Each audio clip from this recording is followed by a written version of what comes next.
윤석열 대통령의 부친인 윤기중 연세대 명예교수가 어제 별세했고요. 각계의 조문이 이어지는 중입니다. 지난번 문재인 전 대통령은 재임 중에 모친상을 당하기도 했는데 부친상은 또 윤 대통령이 처음이라고 하네요. 오늘 첫 번째 앵커의 픽, 이 부분부터 좀 살펴보겠습니다. 민지숙 기자, 네. 아버지가 윤석열 대통령에게 남긴 마지막 말, 잘 자라줘서 고맙다였다면서요? 맞습니다. 윤석열 대통령 어제 오전 10시에 이화여대에서 광복절 경축식에 참가를 했습니다. 네. 이후에 직후에 곧바로 병원으로 달려갔고 고인이 눈을 감기 20분 전에 도착을 해서 다행히 임종을 지킬 수 있었다라고 전해졌습니다. 이 고인이 최근에 의식이 있는 상태에서 한 마지막 이야기가 윤 대통령 잘 자라줘서 고맙다라는 이야기였다고 하는데요. 네네. 윤기중 교수 이 대통령의 부친일 뿐 아니라 고인 스스로가 경제학에 있어서 굉장히 뭔가 학문적으로 성과를 남긴 인물로 전해졌습니다. 그의 성품을 알 수 있는 일화가 하나 전해지는데요. 이때 당시에는 석사학위만 가지고도 교수를 할 수 있었다라고 합니다. 네. 하지만 그런 식으로 학위를 받는 것이 무슨 소용이 있냐 하면서 해당 윤기중 교수는 이런 박사 학위는 받지 않겠다라고 이야기했던 일화로서 그의 성품을 알 수 있는 이야기가 전해지고 있습니다. 지난번 윤석열 대통령 취임식에 이 가족들은 보통 이제 VIP석에 앉는데 윤기중 교수는 일반석에 이렇게 앉아서 아들의 모습을 봤던 그런 일화도 좀 전해지는데, 자, 윤석열 대통령은 아버지를 제1의 멘토로 부른 만큼 상당히 각별한 애정을 쏟았습니다. 아버지와 관련된 발언들 좀 모아봤는데 함께 좀 들어보시죠. 오늘 부친분과 함께 오신 이유가 있을까요? 보시다시피 아버님께서 기력이 전 같지 않으셔서 부모님하고 같이 밥을 먹었는데 이렇게 드시고 나면 꼭 우리 아버지가 야, 너 나중에 공직 그만두면은 식당 해라. 그래서 이제 아버지하고 술 먹으면서 아버지 얘기도 많이 듣고 대화를 아버지하고 제일 많이 했고요. 우리 연세의 교정은 제게도 남다른 의미가 있습니다. 아버지의 연구실에서 방학 숙제도 하고 수학 문제도 풀었습니다. 장인찬 최고위원, 복장을 보니까 뭐 조문 좀 이따가 조문 가시나 봐요? 네, 오후에 오늘 조문이 예정돼 있어서요. 윤석열 대통령한테 뭐 그전에 후보 시절이나 일전에 혹시 부친에 대해서 이렇게 직접 좀 얘기 좀 들으신 적 있으신가요? 뭐 제가 언론에 알려지지 않은 일화를 따로 말씀드리긴 좀 그렇고 네. 다만 평상시에도 이 아버님과의 일화를 자주 인용하실 만큼 이 아버지인 윤기중 명예교수와의 관계가 각별하다는 것은 가까운 참모들 누구나 느낄 수 있었을 것입니다. 네. 그리고 아버지께서 남기신 말씀 중에 국민만 바라봐야 한다라는 이 말씀이 있는데요. 네. 이게 사실 대통령의 참모들 또 정부 여당의 공직자나 당직자 입장에서는 윤기중 교수께서 윤석열 대통령께 남긴 말씀을 사실 저희 정부 여당에게 남긴 말씀으로 받아들이고 국민을 바라보고 더 좋은 국정 운영을 해야겠다라는 각오를 좀 되새기게 되는 것 같고요. 네. 그리고 윤기중 교수님께서 윤석열 대통령과 가까운 분들에게 또는 우리 사회 원로분들에게 네. 윤석열 대통령에 대한 쓴소리도 꼭 자주 해달라 이런 당부를 남기셨다고 하거든요. 네. 사실 다정하지만 굉장히 엄한 아버지였던 것 같습니다. 실제로 윤석열 대통령이 학창 시절일 때부터 이 키와 덩치가 크신 편인데 네네. 뭔가 잘못했을 때 아버님께 업어치기를 당하고 그 다음 날 학교를 하루 못 나갔다는 일화가 굉장히 유명하거든요. 근데 사실 윤석열 대통령의 사춘기 시절을 보면 이게 여간에서는 업어치기 하기가 쉽지 않을 텐데요. 네. 그 정도로 엄할 때는 또 엄하고 또 이 자주 대화 나눌 정도로 가까운 사이였던 만큼 92세의 일기시지만 네. 부친을 여인 대통령의 상심이 매우 크지 않을까 예상해 볼 수 있을 것 같습니다. 자, 윤석열 대통령의 부친 뭐 여러 유지들을 남긴 것 같은데 이 빈소에는 각계의 조문이 계속해서 이어지고 있습니다. 그 모습도 좀 볼까요?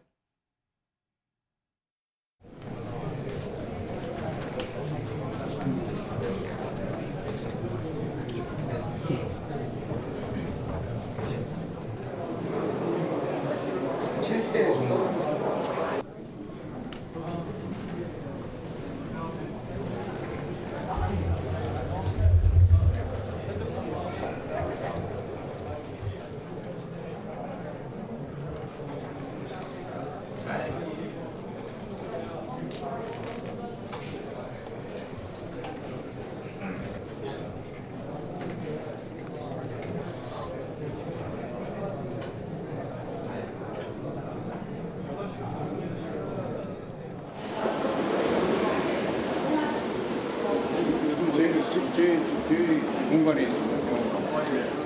지하철에서 취한다고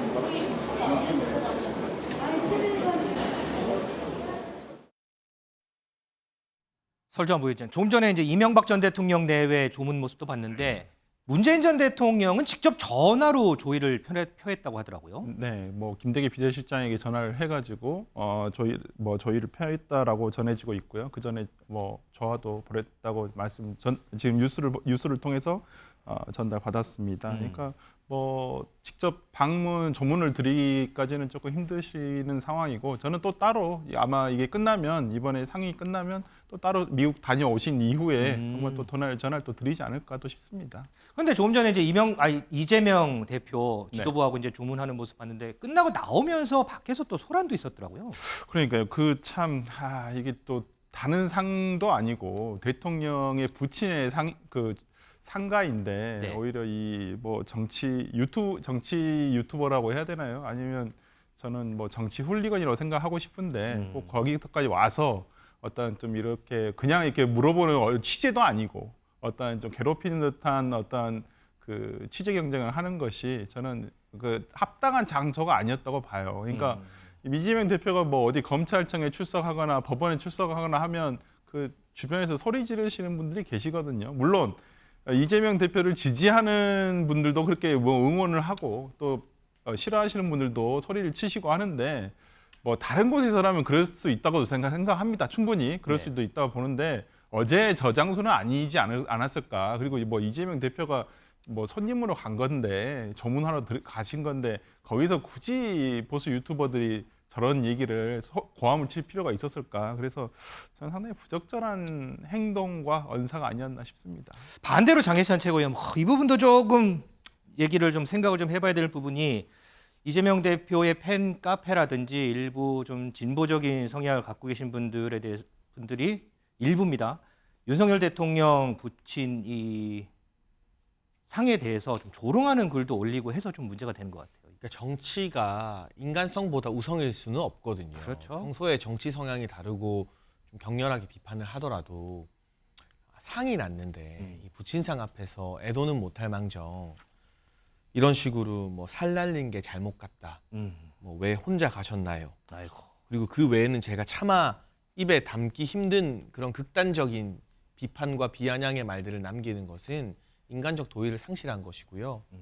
저는 사실 이재명 대표 조문 왔을 때 네. 앞서 설 변호사 말처럼 성향이 다른 보수적인 시민분들이 그래도 문상 왔다 가는 길인데 막 뭐라 하는 건 좀 아니라고 봐요. 네네. 마찬가지로 이재명 대표의 팬카페에 계신 회원분들도 여기 이렇게 막 욕설 남기고 글 남기는 게 이재명 대표에게 도움이 되겠습니까?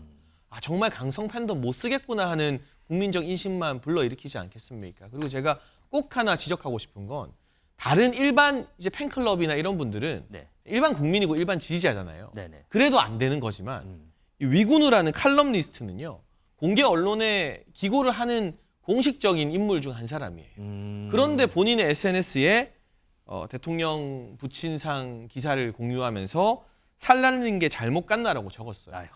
이런 분은 공론의 장에서 칼럼을 기고할 자격 자체가 없는 거예요.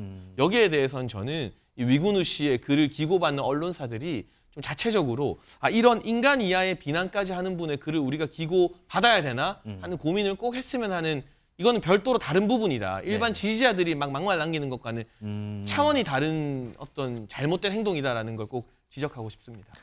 조금 전에 저희가 이제 조문하는 모습을 봤지만 여기 이제 조문 가는 분들 면면을 보면 뭐 정치적인 성향도 여기선 없고요. 뭐 여도 야도 없는 것 같습니다. 이런 부분들 지지자분들께서도 또 일부 유튜버 분들께서도 우리 모두가 한 번 더 좀 살펴봐야 되는 생각해야 되는 부분 아닌가 싶습니다.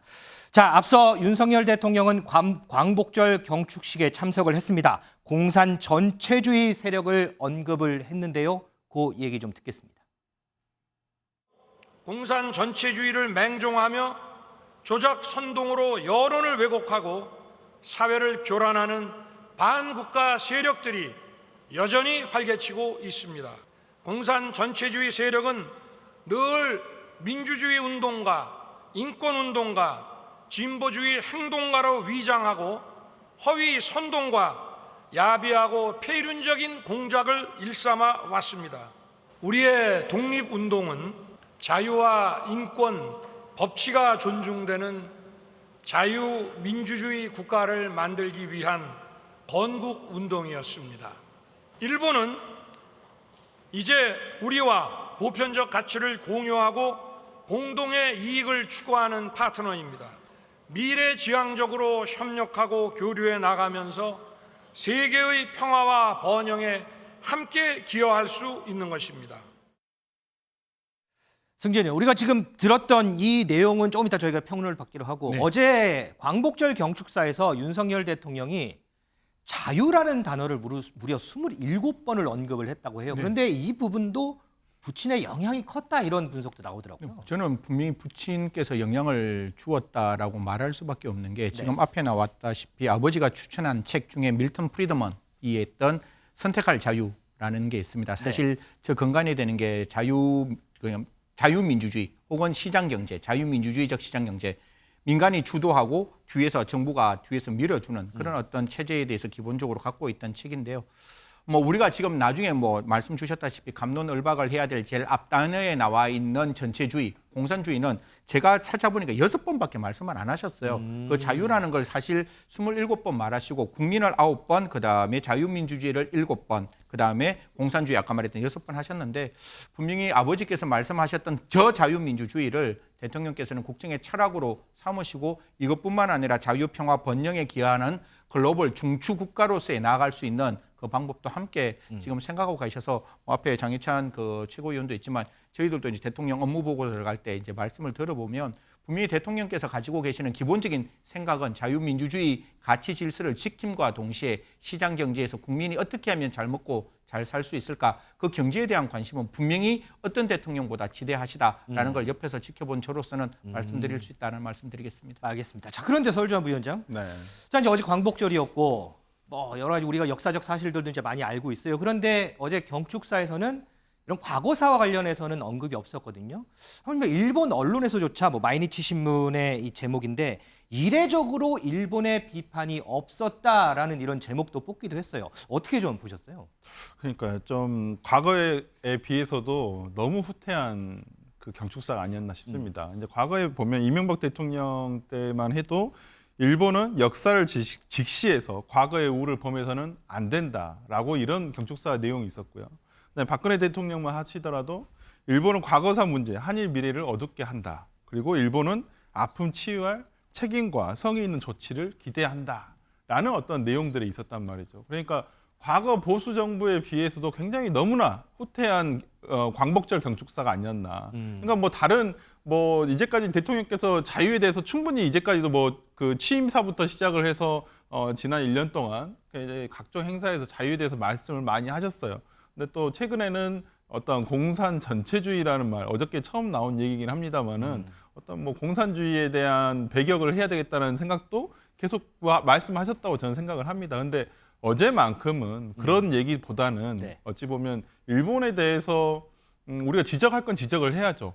과거 없는 미래는 없습니다. 네. 그러니까 과거에 일본이 잘못했던 것들 거기에 대해서는 짚어줄 필요는 있고 우리나라 국민 대다수는 일본과의 관계를 개선해서 일본과 함께 발전할 수 있는 방법을 찾을 수 있다면 거기에 반대할 국민은 저는 단 한 명도 없다고 생각합니다. 다만 일본이 과거사에 대해서 진지한 반성 없이 이렇게 하는 부분에 대해서 좀 경종을 울릴 필요는 있다. 너무 끌려가는 건 아닌가. 저는 이런 국민의 자존심을 좀 지켜주실 필요도 있다. 대통령께서 이런 말씀 요구하고 싶습니다. 자, 지금 설주환 부위원장이 여러 가지 비판이 있었는데요. 정치권에서도 여러 얘기들이 좀 나왔습니다. 정치권의 목소리 좀 듣겠습니다. 자유와 민주주의를 지키기 위해서 대한민국의 주권을 회복하기 위해서 목숨과 재산과 그리고 가족까지 다 희생하셨던 우리 선열들의 뜻을 잘 받들어서 번영하는 대한민국, 자유, 인권, 평화가 보장되는 나라 만들 수 있도록 하겠다는 의지가 대통령의 경축사에 담겨 있다고 봅니다. 소위 자유와 인권을 공유하는 일본과의 군사 협력 강화를 선언하는 이 경축사가 낭독됐습니다. 그런데 이때 일본 정치권은 대거 야스쿠니 신사를 참배했습니다. 참으로 참담한 상황입니다. 대통령의 광복절 경축사는 극우 유튜버의 독백이나 다름없었습니다. 극우 유튜버 채널에 심취해 유신 독재 시대를 살고 있는 것은 아닌지 광복절에서 내는 메시지로는 약간 좀 일본에 대해 가지고 너무 과하게 언급한 거 아닌가 생각합니다. 도대체 대통령실에서 누가 메시지를 쓰고 있느냐. 그 사람 좀 잘라라 제가 계속 얘기하는 게 이게 반복되고 있습니다. 자유민주주의 세력 대 공산 전체주의 세력으로 이렇게 좀 나눠가지고 대립하는 구도를 전체적으로 짠 부분도 그렇고 북한이 일본보다 더 많이 나오거든요. 광복절 경축사의 느낌보다는 6.25 전쟁 기념사 같은 느낌이 더 강하지 않았나. 장혜찬 측은 뒷부분에 들었지만 여권 내에서도 광복절 경축사 같지 않았다. 유승민 전 의원도 어제 SNS에 단 한마디도 역사를 말하지 않았다. 이게 제목이 없었다면 광복절 연설이 맞는지 도통 모를 연설이었다 이렇게 비판을 하거든요. 특히 저 같은 30대 입장에서 보면요. 대한민국이 이미 그 길에 성공을 했습니다. 우리가 일본보다 뒤처져 있다고 생각하는 20대, 30대 청년들은 거의 없을 것입니다. 역사적 상처가 분명히 있고 우리가 그것을 기억하고 직시해야 되지만 거기에 머무르는 것이 아니라 이미 일본을 추월한 세대로서 자신감 있게 일본과 동등한 관계로 미래를 이야기할 수 있는 기반이 마련되어 있다라는 새로운 미래 세대의 인식을 윤석열 대통령도 공유하고 있다고 저는 생각을 하고 있고요. 똑같은 대통령의 기념사를 보고 국민의힘의 김기현 대표를 빼고요. 싱크에서 나온 이재명 민주당 대표와 권칠승 민주당 대변인 그리고 이준석, 천하람, 유승민 이 5분의 생각이 거의 일치합니다. 생각이 일치하는 분끼리 같은 당을 하는 게 맞는 거거든요. 생각이 다르면 정당은 이념과 소신의 결사체이기 때문에 뭐 그 뒤에 말은 제가 시청자분들의 상상에 맡기고 싶고요. 참 신기하다.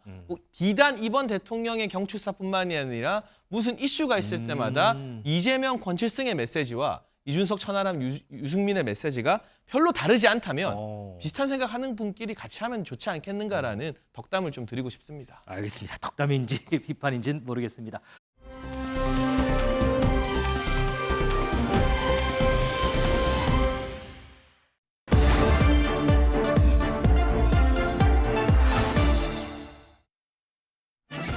뉴플리 오늘 제목은요. 검찰 출석 시간 공개한 이재명 탈당 의원들에게도 결백 편지입니다. 이재명 민주당 대표 이 백현동 특혜 의혹으로 검찰 소환 하루 앞두고 오늘 아침 SNS에 포스터 한 장을 올렸습니다. 이렇게 자신의 뒷모습이 담긴 사진에요. 10시 20분 출석 시간도 구체적으로 적혀 있는데요. 지난 출석 때와 달리 페이스북에 직접 시간 장소까지 올리신 이유가 있으실까요? 무슨 시간 장소를 올렸다는 거죠? 그 대표님 페이스북에 내일 출석하시는 거 뭐 10시 20분이라 뭐 정문에서 혼자 포스터 하나 올리셨던데 페이스북에 그랬나요?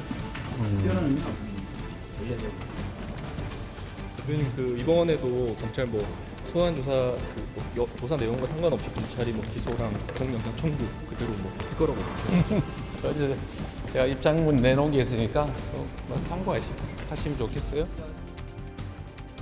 네, 광복절인 어제 이재명 대표 당원들에게 전하는 글에 일원 한 푼 사익을 취한 것이 없고 한 점 부끄러움이 없다 이렇게 적었습니다. 오늘도 당 내외 의원들 탈당한 무소속 의원들에게까지요 결백을 강조하는 편지를 전했다고 합니다. 당당하게 수사에 임하겠다라면서도 지지자들을 향해 결집을 호소하며 여론전에 나선 게 아니냐 해석이 나옵니다. 없는 죄를 만들어 뒤집어 씌우는 것이 가장 큰 국가 폭력입니다. 그럼에도 불구하고 당당하게 수사에 임하겠습니다. 오늘 뭐 얘기가 있었는데 그 사무총장께서도 비공개 측에서 말씀해 주셔서 그 후보님은 혼자 가신다고.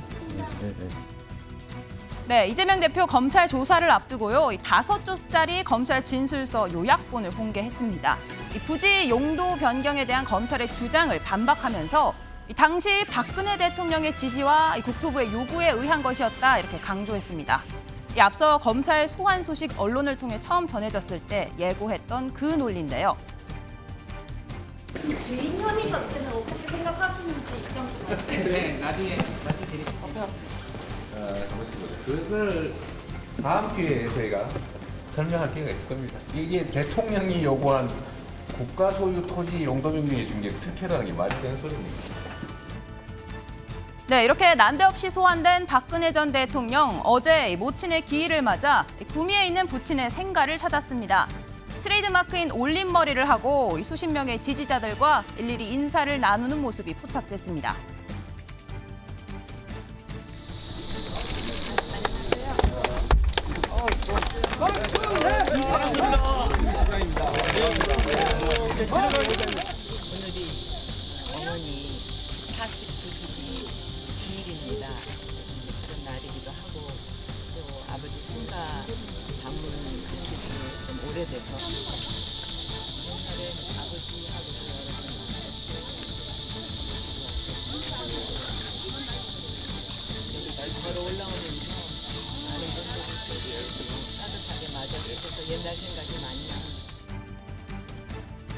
네, 박근혜 전 대통령 동화사 방문 넉 달 만에 공개 행보죠. 정치권에선 총선을 앞두고 친박계 인사들 챙기려는 의도가 아니냐 이런 해석도 나옵니다.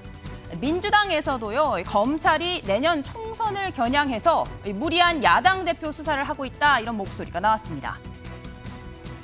검찰의 실적과 성과가 뭐겠습니까? 결국은 정치적으로 경쟁하고 있는 야당을 말하자면 수사, 기소할 수 있는 권한을 가지고서 정치적 경쟁자를 출발선에서 아예 밀어내버리려고 하는 이렇게 해서 내년 4월 총선을 치르려고 하는 거 아닌가.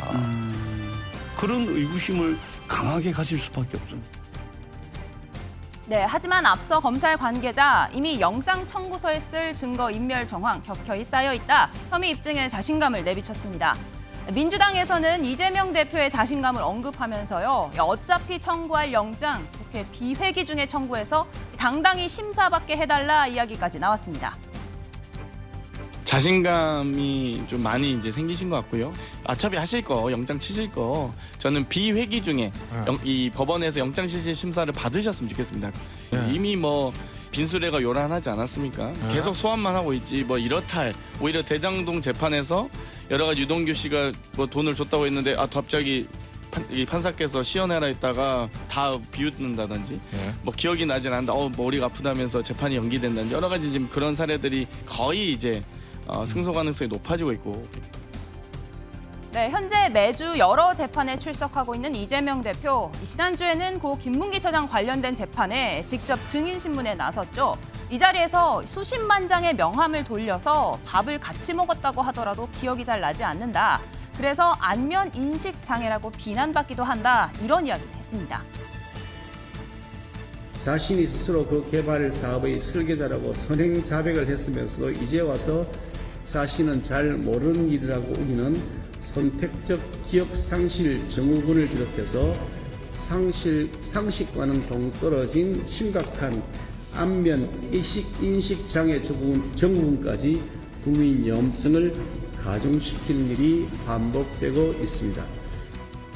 네, 이런 가운데 오늘 이준석 전 국민의힘 대표는요. 사법 리스크 얘기를 하지만 그보다는 본인의 콘텐츠 개발이 더 시급해 보인다. 이재명 대표를 저격했습니다.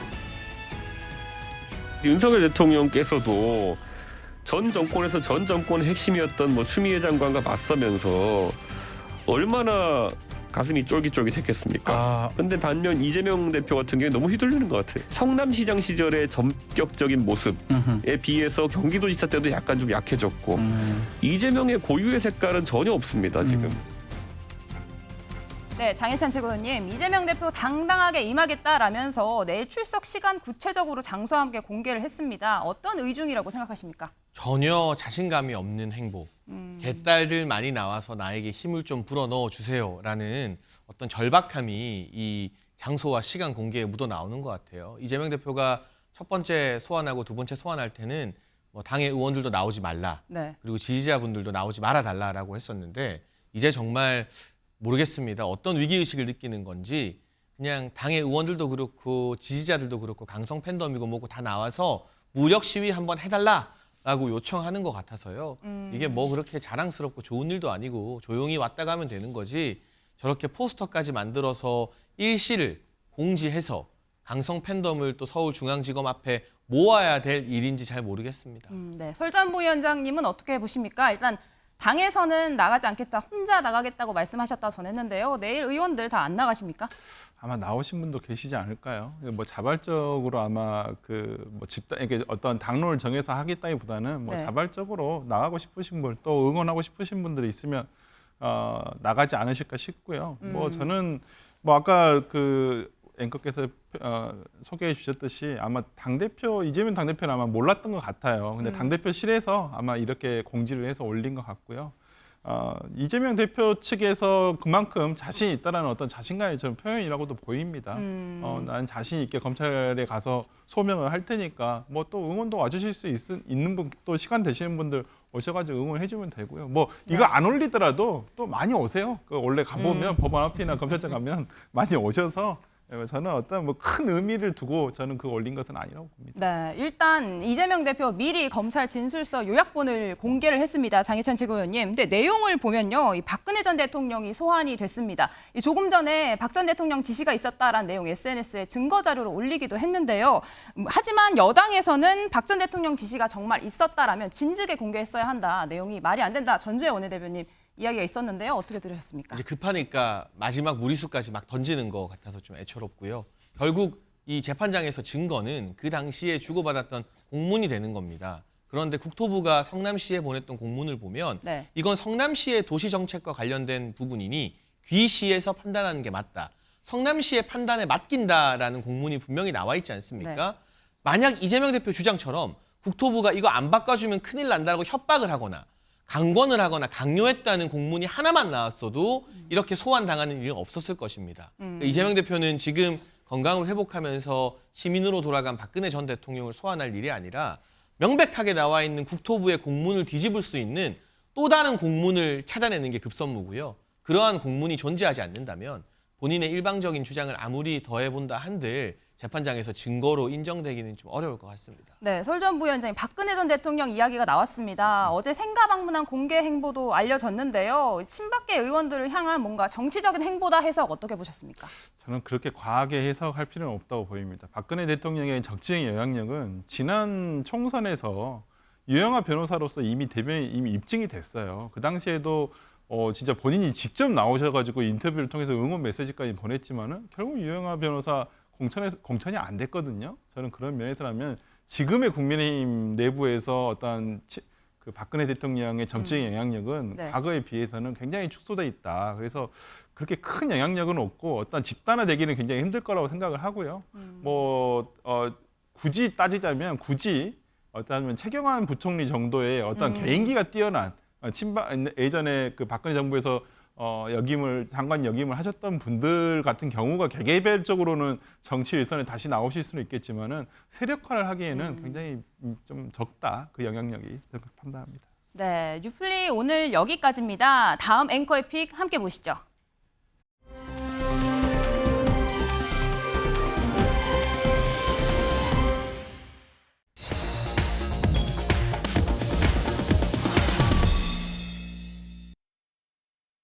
(8월) 임시국회가 오늘부터 시작됐습니다. 자, 이번 임시국회 여러 현안들이 있지만 그중에 가장 관심을 끄는 부분들 바로 잼버리 사태와 관련해서 책임을 규명하는 일인데요. 오늘 관련 상임위 가운데 한 곳인 행정안전위원회가 우선 열렸습니다. 그 모습 어땠는지 영상으로 좀 보겠습니다. 여야 간사 간에 합의된 의사 일정은 상황에 따라서는 여야 간사 간 협의를 통해서 변경할 수 있습니다. 우리 당에서 출석을 요구하는 전북지사에 대해서는 이미 언론을 통해서 많은 의혹이 제기된 상태입니다. 전북지사가 없는 상태에서 잼버리 문제를 논한다는 것은 결국은 윤석열 정부에게 잼버리의 모든 책임을 떠넘기겠다는 그런 의도 아니겠습니까? 지금 여당의 행태는 국정 운영과 국민의 삶에 기여하는 국회의 역할은 망각하고 잼버리 파행에 비난받는 윤석열 정권과 행정안전부 장관 수호를 위해서 어깃장만 놓고 있습니다. 간사님 어디 가십니까? 제 얘기 듣고 가세요. 아직 회의 끝나지 않았습니다. 무엇이 두려워서 도망가십니까? 간사님! 제 얘기 좀 듣고 가세요! 장희찬 최고위원. 먼저 이제 짚을 것이 오늘 김관영 전북도지사 출석 두고서 이제 행안위가 파행이 됐는데 근데 애초에 잡힌 안건이 이제 수해, 뭐 오송 지하철도 참사건 해가지고 이상민 장관, 뭐 저 김영한 충북도지사 이제 출석하기로 했는데 아예 처음부터 출석도 안 했거든요. 지금. 그러니까 이게 민주당에서 김관영 도지사 참석에 대해서 부정적인 의견을 계속 나타냈었기 때문에 국민의힘 입장에서는 공평하게 이 잼버리에 대해서 질의를 할 거면 집행위원장인 전북도지사가 빠진다는 게 말이 안 된다라는 입장을 고수했던 것 같고요. 저는 어쨌거나 국회가 계속 공전하기보다는 하루빨리 여야 간사들이 합의해서 김관영 지사도 부르고 또 오송과 관련해서는 김영환 지사도 부르고요. 행안위는 원래 행정안전부 감사하는 곳이니까 이상민 장관도 부르고 다 불러서 다양한 궁금증을 물어보는 게 국회 본연의 역할 아니겠습니까? 네. 누구는 부르고 누구는 안 부르겠다. 이거는 말이 안 되는 이기주의에 지나지 않습니다. 빨리 합의를 해서 김관영 지사 포함해서 다 부르면 얼마든지 행안위 일정을 재개할 수 있는 상황이라고 봅니다. 설주환 부위원장, 뭐 애초에 잡힌 안건 중에는 오늘 잼버리는 아니었다고 하지만 이제 중간에 생긴 일정이고 잼버리가 이제 끝나면 국회에서 과연 어떤 얘기들이 나올까, 책임 규명 어떻게 할까 관심들 많이 쏠렸는데 관련 상임위 열리고도 한마디도 못하고 그냥 파행이 돼버렸어요. 아니, 그러니까 어제 그 용해인 의원이 라디오에 나와서 얘기한 걸 들어보니까 오늘 파행을 예고를 하더라고요.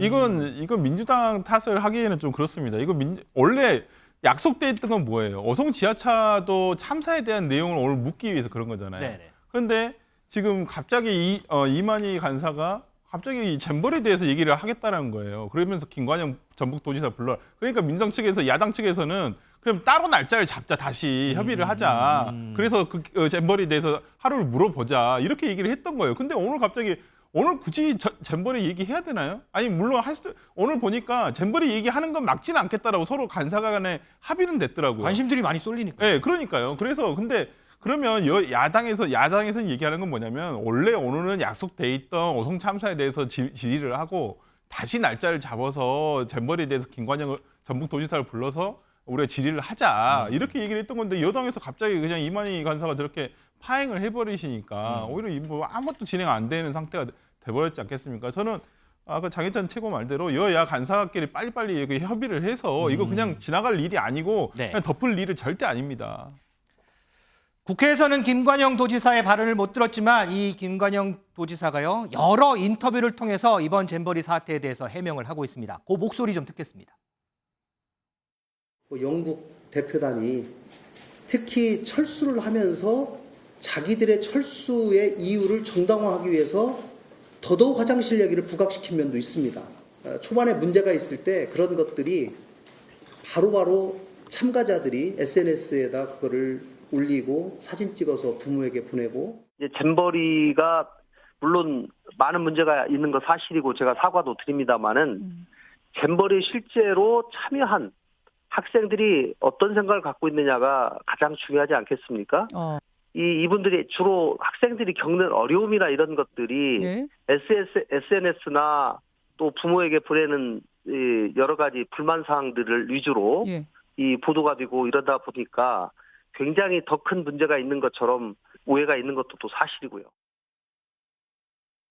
승지현 의원, 지금 김관영 도지사 얘기 들어봤지만 SNS 때문에 지금 논란이 더 증폭되고 있다 이런 얘기를 하거든요.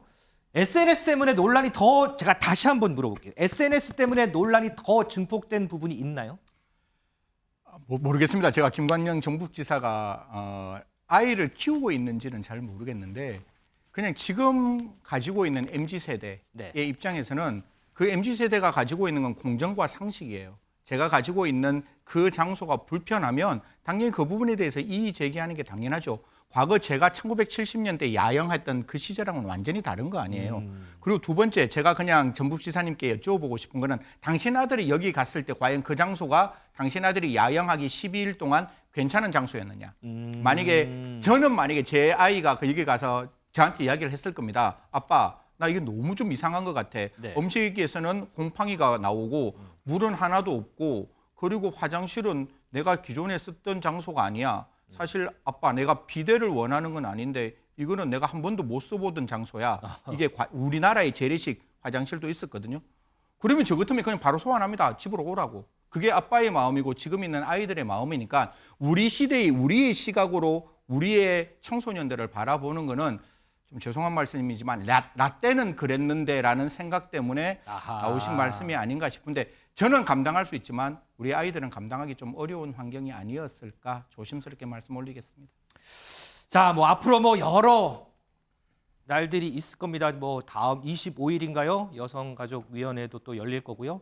자, 이런 부분들 이 상임위에서 이 잼버리 관련해서 이제 어떻게 좀 논의되는지 우리가 좀 더 지켜보도록 하고요.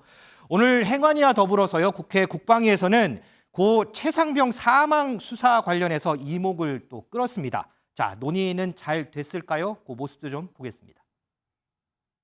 국방위 전체 회의가 이렇게 제대로 열리지 않는 것에 대해서 저는 심히 유감스럽습니다. 핵심이 국방부 장관과 국방부 차관을 비롯해서 해병대 사령관, 수사단장을 요구했는데 참석하지 않았습니다. 이렇게 국방위원회를 이런 식으로 운영하고 계시는 우리 국방위원장님께 심히 유감을 표합니다. 근데 오늘 또 여당은 못하겠다 하고 있습니다. 뭐 때문에 그럽니까? 감추고 싶은 거예요. 자신이 잘못한 것을 감추고 싶은 겁니다.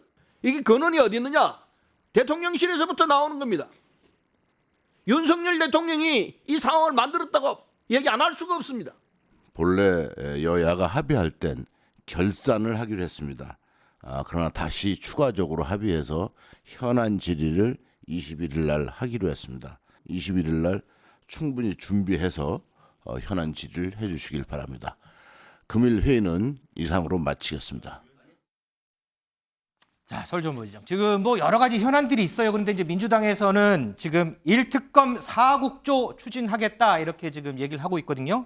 최상병 사망 사건 관련해서 대통령실 외압 의혹에 대한 특검 하나, 그리고 뭐 양평 고속도로, 잼버리 등등 해서 4가지 이제 국정조사해서 1특검 4국조로 하는데 국민의힘에서는 이거 요건되는 거 하나도 없다. 이거는 안 된다. 지금 이런 입장이거든요. 어떻게 좀 여야 협의가 가능한 부분이 있겠어요, 지금? 일단 국정조사가 안 될 이유는 없죠. 국회에서 정부에 대한 견제 수단 중에 하나가 국정조사와 국정감사 아니겠습니까? 그럼 국정조사는 예를 들어 일정한 조건의 의원의 발의만 있으면 국정조사를 할 수가 있게끔 돼 있어요. 근데 거기에 대해서 뭐 여당에서 동의를 못 해준다고 한다면 당연히 야당 혼자서라도 야권에서라도 그렇게 해야 된다고 보고요. 지금 저런 것들 다 짚어봐야 될 문제 아닙니까? 뭐 양평고속도로, 뭐 저는 최상병 사건에서도 분명히 문제가 있어요. 갑자기 수사를 잘 하고 뭐 조사까지 잘 마쳤던 수사단장에 대해서 갑자기 항명죄를 지금 덮어씌워가지고 지금 갑자기 죄를 물으려고 하는 거거든요. 수사를 잘했던 사람에게 국방부 장관도 결재까지 한 사안을 그럼 뭐가 이상하지 않습니까? 네. 그럼 그거에 대해서 당연히 물어봐야죠. 그거 왜 묻지도 못하게 하겠다는 여당의 태도는 저는 이해할 수가 없고요. 특히나 지금 그 최상병 사건 같은 경우에는 검찰도 연루가 돼 있다는 김병주 의원의 의혹이 있어요. 축소를 하려고 했다는 것들이. 그렇기 때문에 이건 특검으로 가서 제3자적인 기구에서 네. 이걸 수사를 하는 게 저는 맞을 것 같고요. 지금 여당에서 지금 국정조사에 대해서 지금 한번 화면을 보시면 국민 여러분들이 다 저거 다 필요하지. 저는 굳이 저기서 굳이 빼야 된다고 한다면 KBS 이사장 해임 의결 같은 경우는 지금 과정 중에 있어요. 물론 지금 저것도 의결이 끝나버려서 뭐 저는 뭐 이동관 방통위 후임자의 어떤 방송 장악 중에 하나의 플랜이라고 보는데 그 과정이 있다고 보기 때문에 저건 끝난 게 아니기 때문에 뭐 저건 논의를 해봐야 되지만은 양평 고속도로 그렇게 떠들지 않았습니까? 그리고 새만금 잼버리 당연히 물어봐야 되겠죠. 네. 그리고 집중호우 오송 참사 그때 당시에 정말 버스에서도 돌아가시지 않아야 될 분들이 돌아가셨으니까 이거에 대해서도 당연히 물어야 된다고 봅니다. 자, 일단 뭐 국민의힘에서는 뭐 감사원에 앞으로 감사도 있고요. 수사기관에서 이제 수사도 할 부분이기 때문에 이런 부분들을 일단은 조금 보자 이런 입장인 것 같은데 어쨌든 오늘 임시국회 첫날 오늘 모습만 봐도요. 앞으로 진행될 이런 현안들 여야 간의 이런 대치 국면 참 쉽지 않을 것 같다 이런 생각도 조금 듭니다.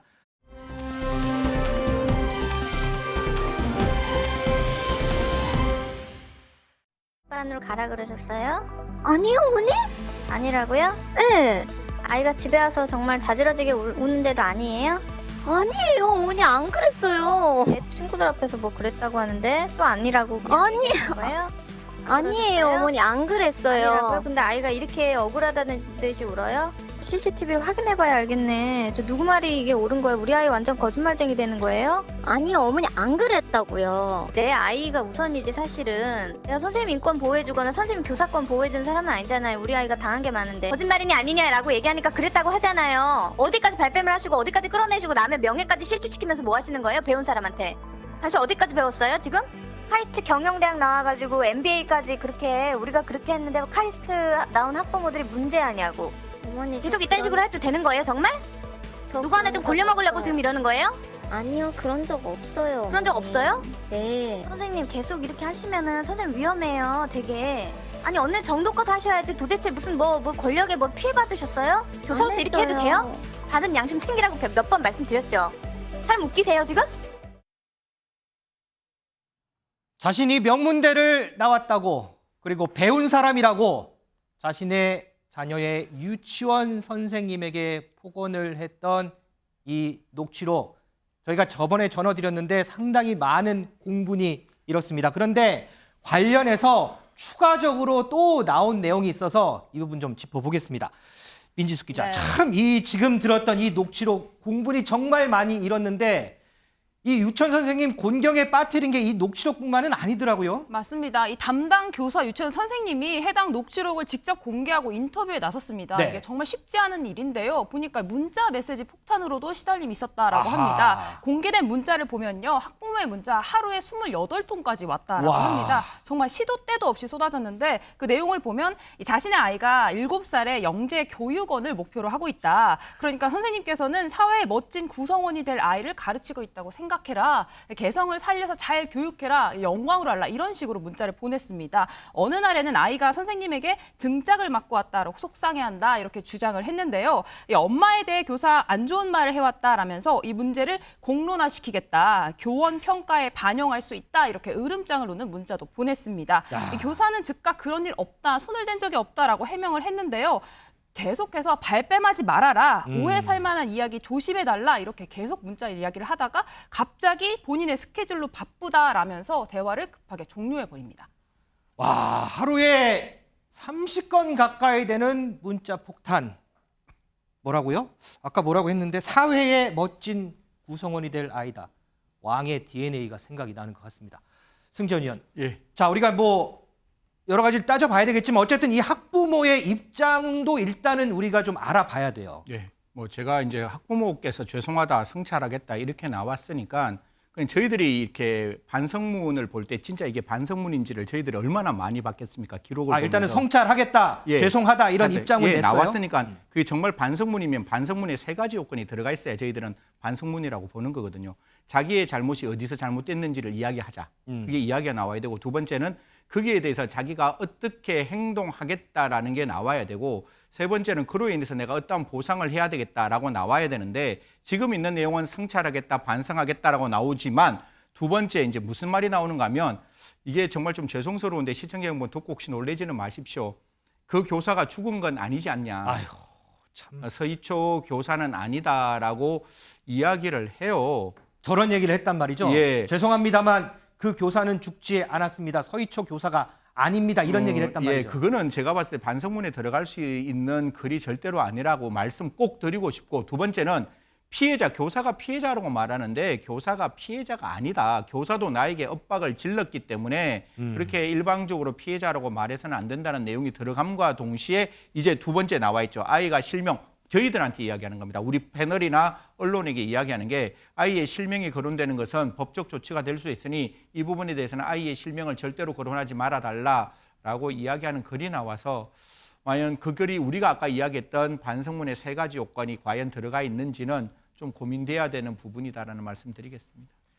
우리 설주한 부위원장은 지금 승재현 의원이 정말 자세하게 설명해 주셨는데, 이 반성문, 뭐 반성문이라고 일단은 표하겠습니다. 이 반성문을 듣고 드는 생각은 뭐예요?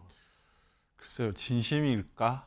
과연. 그러니까 저는 그 통화록도 몇 번 보고 그랬는데, 부모 입장에 생각해 보면 그래요. 자기 자식이 귀하다 이렇게 생각하니까 뭐 유치원 가서라든지 뭐 어떤 왜 울었을까? 그러면 애가 얘기하는 거에 대해서 고지고대로 믿고 저렇게 얘기하실 수는 있다고 봅니다. 그 심정까지 이해한다 손 치더라도 너무 정도가 심했다. 예를 들어서 통화로 한두 번 하고 뭐 이게 불만이다 싶으면 정말 유치원에 가서 원장님과 담임 선생님께 같이 만나서 이러이러한 얘기들이 있는데 진짜 맞냐. 그러면 이거 아니라고 하잖아요. 선생님도 그런 사실이 없다고 하는데도 계속 그런 사실이 있다고 계속 본인 말만 하고 계시잖아요. 그러면 선생님들은 본인은 학부모는 자기가 한 명이겠지만 상대방이 유치원 선생님이 한 명이겠지만 유치원 선생님은 한 20명이 넘는 학생의 원생의 학부모들한테 다 그런 얘기를 받을 수도 있는 거예요. 그러면 지금 얼마 전에 있었던 정말 서초에 있었던 그런 초등학교 선생님처럼 정말 그 불행한 선택이 될 수도 있는 것이고 그만큼 스트레스를 많이 받는 것이거든요. 저는 이 학부모님이 뭐 책까지 내셨다고 하더라고요. 네, 뭐 그렇다고 그러니까 참 하더라고요. 이런 무슨 생각으로 책까지 내셨는지는 모르겠어요. 책이란 것은 자신의 생각과 읽은 것을 다른 사람에게 보여주고 싶어서 하는 것인데 과연 책으로서 어떤 사람에게 누구를 설득시키려고 그러셨을까 싶긴 한데요. 저는 이분의 지금 진심이 느껴지지는 않아요, 솔직히.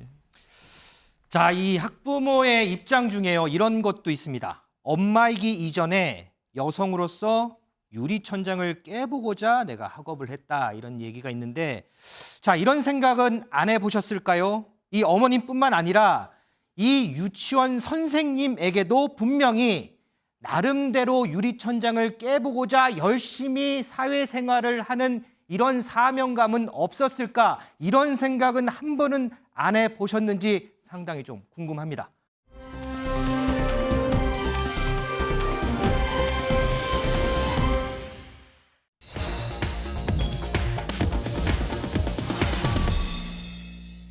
자, 방송인 박수홍 씨가요, 이 횡령 등의 문제로 친형 부부와 법정 다툼을 하고 있죠. 이거 관련해서 이번 앵커의 픽 좀 짚어보겠습니다. 자, 민지숙 기자, 이 박수홍 씨 형수가 뭐 200억 원대 재산을 가지고 있다. 일전부터 얘기가 나왔는데 이 얘기가 재판에서 언급이 됐다면서요? 맞습니다. 방송인 박수홍 씨 친형과 형수가 박수홍 씨의 뭐 출연료 같은 60억 원 상당을 뭐 횡령했다 이런 혐의로 현재 재판이 진행되고 있잖아요. 그렇죠. 그런데 가정주부인 형수, 박 씨 형수인 이 씨가 서울 마포구 상암동의 상가와 같은 부동산 여러 채를 가지고 있는데 네. 그 내역을 총 합쳐보면 200억 원 상당이다라고 합니다. 하지만 별다른 경제 활동을 하지 않고 있는 가정주부가 이렇게 많은 부동산을 소유하는 게 말이 되냐 이런 이야기가 법정에서 나왔는데 네. 이 박수홍 씨 측 변호인에 따르면요. 해당 여성은 본인이 재테크를 잘해서 이 정도로 자산을 축적했다 이렇게 설명한 것으로 전해졌습니다. 자, 관련해서요, 박수홍 씨 변호인의 멘트가 있는데요. 그거 좀 들어보시죠.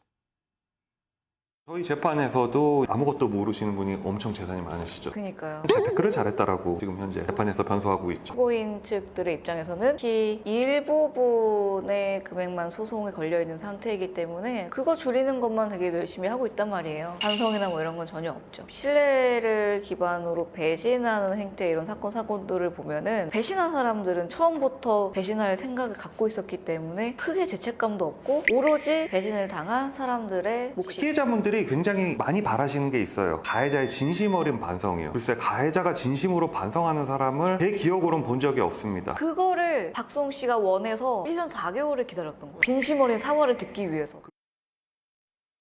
승전 의원, 재테크를 해서 재산을 200억 원대로 불렸다. 와, 어떻게 재테크를 하면 이 정도로 불릴 수가 있을까요? 저도 되게 궁금한 내용 중에 하나입니다.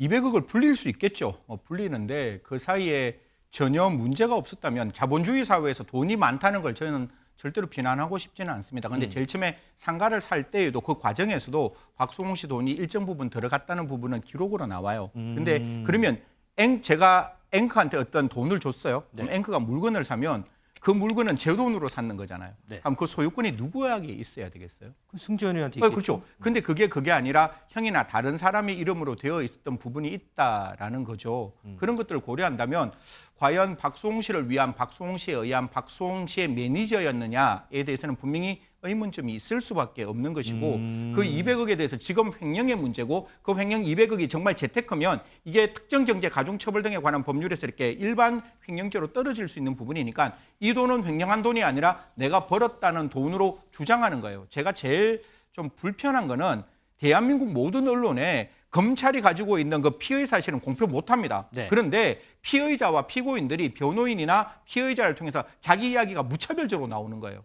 그러면 우리가 받아들일 때 아까 그런 얘기했죠. 그런 어떤 피의자의 진술을 우리가 고지고대로 받아들이기는 쉽지 않지 않느냐 이런 말씀드리겠습니다.